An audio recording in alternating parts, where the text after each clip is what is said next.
Everyone is asking the same uneasy question. Are we standing at the edge of another market cliff? The television scroll glows scarlet. Social media feeds drip panic emojis. Your neighbour whispers about yanking cash from the bank. The word recession is back in daily chatter like a stubborn cold. Yet almost nobody sees the hidden machinery grinding beneath the floorboards. That machine has 4 giant gears, and each gear locks onto one name, Donald Trump. Lean in and listen, because the most patient billionaire on earth, Warren Buffett, just nudged us with a quiet clue that fits those gears like a key in an old vault. This is not a conspiracy thriller. It is a chain of clear signals. And you'll notice them yourself, but it might already be too late. At the end of the video, I'll also give you a strategy to save yourself from this organised crash. But now let's start with the 4 gears, the third of which is the one that will really make you understand why this crash is completely organised. First gear, Trade War 2.0. To see why tariffs are dangerous, picture 2 kids swapping marbles in the schoolyard. One day, Kid A gets angry and slaps a new rule. Any marble Kid B wants now costs 2 marbles in return. Kid B does the same. Soon no one trades, both kids walk away bored, and the whole class loses a fun game. That is what happened in 1930 with the Smoot-Hawley Tariff Act. Washington raised import taxes to protect farmers. Other nations hit back. Trade froze, prices jumped, and a mild recession ballooned into the Great Depression. The Dow Jones lost nearly 90% in 3 years. Imagine having $100,000 in stocks and waking up with $10,000. During his first term, Trump placed heavy tariffs on China, Europe, Canada, and Mexico. Shoppers paid higher prices, and farmers lost buyers abroad. Supply chains snarled like knotted shoelaces. Now, in 2025, the plan returns even bigger. Buffett calls tariffs a form of war, because the tooth fairy never foots the bill. Families do. Companies do. When partners retaliate, the pain multiplies like echoes in a canyon. Buffett quietly shifted billions into cash, waiting for discounts the panic might create. Second gear, stepping back from global leadership. NATO works like a neighbourhood watch. Every house chips coins into a jar so burglars think twice. Trump says many houses are freeloaders and threatens to leave them on their own. That swagger pleases some crowds, but vacuums never stay empty. Russia lunges harder in Ukraine. China eyes Taiwan. The Middle East crackles when the referee looks away. War talk spreads fog, and money hates fog. Buffett is no warmonger, yet Berkshire has owned slices of companies that make jets, ships, and cybersecurity gear, because defence budgets balloon when tensions rise. Third gear, pressuring the Federal Reserve. Trump loves cheap money the way children love free ice cream. Low rates make real estate deals simpler, lift stock prices, and shrink the nation's interest bill. When Fed Chair Jerome Powell lifted rates, Trump labelled him an enemy. So how can a president push the Fed to cut? One blunt tactic: crash the party. If jobs fade and stocks bleed, the Fed often slashes rates fast. In March 2020, rates dropped to 0 in weeks. Trump knows that playbook. Buffett warns that ultra-low rates are financial gravity turned off. Great for levitation, terrible when gravity snaps back. He is ready with a mountain of dry powder to buy good companies cheap. Fourth gear, strategic chaos. Trump understands television drama. Chaos keeps every camera pointed his way. A market dive proves, in his script, that old rules failed and fresh authority is needed. Crashes become blank permission slips to roll back bank safeguards, redraw trade maps, and tilt institutions toward executive command. Allies worry, move money elsewhere, and that churn adds more volatility. Buffett trusts the American system but prepares anyway, because floating on cash grants patience while others scramble. Now, what can regular people do with this map of gears? There are basically 4 steps, and the third one is the easiest one. Step 1. Build an emergency fund of at least 3 months of bare living costs. 6 is better. Treat it like a helmet. You may never need it, but if you fall, it saves your skull. Step 2. Automate dollar cost averaging. Pick a broad index fund and send a fixed amount, maybe $200, every payday. When prices dip, you buy more shares. When prices rise, your earlier purchases ride the lift. Step 3. Look for sturdy businesses with global reach, strong cash, and patient leadership. Those firms can bend in a storm without snapping. Step 4. Keep a splash of defense, a scoop of bonds, maybe a sprinkle of crypto if your stomach allows, because different storms hit different assets. Let us connect these steps back to the gears. Trade war panic pushes global tech lower. Your regular plan quietly scoops bargains. NATO noise lifts defense orders. A small defense stake cushions travel losses. Fed pivots make bonds rise and growth names recover. Your cash wedge is ready.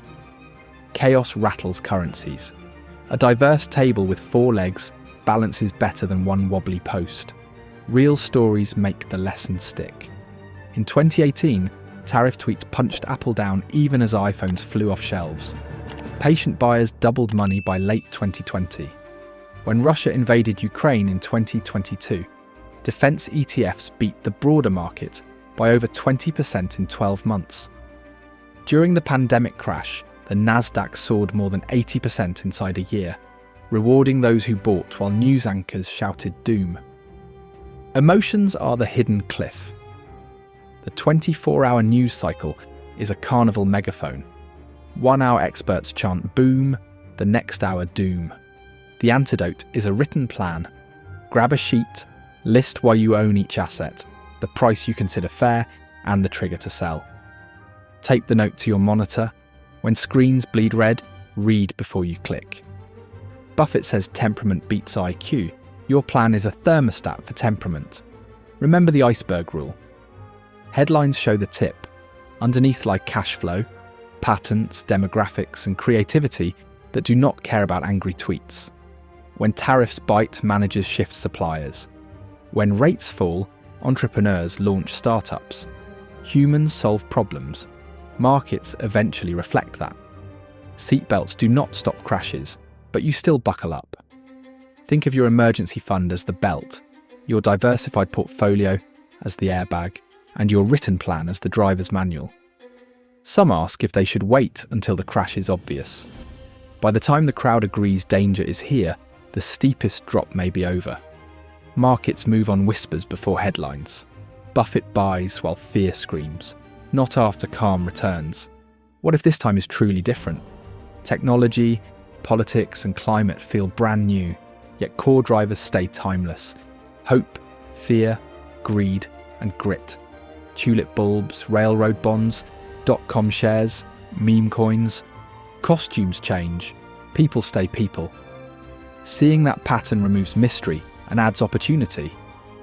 In the 20th century, America endured wars, a pandemic, stagflation, oil shocks, scandals, and recessions. Still, the Dow climbed from 66 points to near 40,000. Buffett turned a failing textile mill into a $500 billion fortress by betting on human ingenuity. A planned crash may sting, but it cannot erase curiosity or ambition.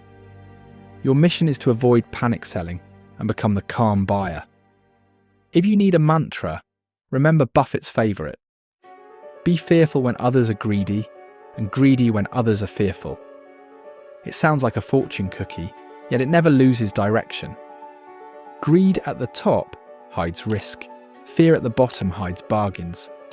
We have toured Trump's 4 gears, the payoff he may seek, and the steps that keep you steady. The fuse could burn slowly or fizzle then burst, but you now know where to watch and how to act. Let us dive deeper with everyday scenes. Picture the tariff fight in your kitchen. You decide spaghetti costs too much from the store, so you grow wheat in the yard. Your neighbour tries tomatoes. Soon you both spend weekends farming tiny plots, burning more on seeds than noodles ever cost. Dinner still lands on the table, but you are exhausted and broke. That is how nations feel cutting smooth trade.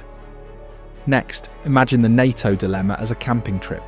10 friends set up tents in bear country. Everyone agrees to feed the fire because bears hate flames. 2 friends stop adding logs. Instead of talking, The leader threatens to douse the fire for everyone. Bears do not care about fairness. They care about darkness. As flames shrink, rustling comes from the bushes. Rustling equals capital flight. Money bolts faster than any bear. Now the Federal Reserve balloon. Interest rates are the knot. Tight knot, little air. Loose knot, big balloon. Trump wants the knot loose. One way is squeezing the balloon, recession, until the knot stretches itself. Painful, but once loose, helium floods in and the balloon floats high. Finally, watch strategic chaos like a magician. One hand waves wildly so the crowd watches it, while the other palms the coin. Trump's public turbulence distracts rivals, while deals happen off stage. Markets guess what is real. Guessing breeds swings. Buffett stands back, ready to grab the coin when it rolls. Time to expand the survival toolkit. Name your emergency fund the Peace of Mind piggy bank. Keep it in a high-yield account you can reach within a day. Practice the grocery cart test before buying any stock. Could you explain the business to a 10-year-old before reaching the checkout? If not, skip it. Set a panic-proof pause button. Promise to wait 24 hours before any trade on scary news. Label money with jobs, bills, fun, investing, so dollars do not mingle and escape. Track milestones, not daily ticks. First dividend, first month with phone bill covered, first 6-month emergency stash. Now as we close, I want you to picture the market as a freight train. Tariffs, wars and rate shocks are rough tracks. Cars shake, coffee spills. Yet the locomotive, human creativity, keeps pushing. Your task is not to sprint beside the train. Buy a sturdy seat, pack snacks and ride. The bumps scare passengers into jumping. Their tickets drop cheap at your feet. Pick them up calmly. Hold those tickets until the whistle blows again and the journey feels smooth once more. And the first step you can take right now is to subscribe to this channel. Here we'll be delving deeper into discussions related to this topic and the global economy in general. So subscribe to stay up to date on everything.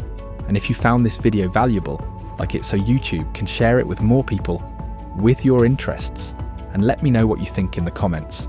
And I'll see you soon. Just a reminder, I'm not a financial advisor. This video is for educational purposes only, and any results depend on your own decisions and actions.